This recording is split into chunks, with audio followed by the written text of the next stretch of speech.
এই জন্যই আমি যুবকদেরকে বলি, যুবক তুমি প্রেম করে কেন বিবাহ করতে গেলে, তুমি অবৈধ সম্পর্ক করে কেন বিবাহ করতে গেলে? যুবক, এমন মেয়েকে বিবাহ করো যেই মেয়ে কমসে কম দোয়া করলে আল্লাহর দরবারে কবুল হওয়ার সম্ভাবনা থাকবে। আর এই ধরনের অপবিত্র যে বিবাহের পূর্বেই তোমার সাথে প্রেমে লিপ্ত হয়েছে, সে বিবাহের পরেও আরেকজনের সাথে প্রেমে লিপ্ত হবে, এদের দোয়া আল্লাহ কবুল করবে না।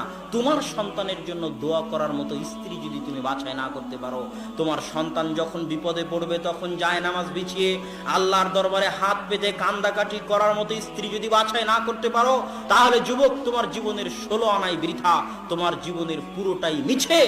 অতএব নিজে পবিত্র থেকে পবিত্র স্ত্রীর অনুসন্ধান করো, যার সাথে প্রেম থাক, তওবা করে ফিরে আসো এবং পবিত্র পরহেজগার মেয়ে বাছাই করো, যাতে কমসে কম জায়নামাজ বিছিয়ে আল্লাহর দরবারে হাত পেতে 2 রাকাত সালাত আদায় করে তোমার সন্তানের জন্য, তোমার জন্য আল্লাহর দরবারে দোয়া করতে পারে।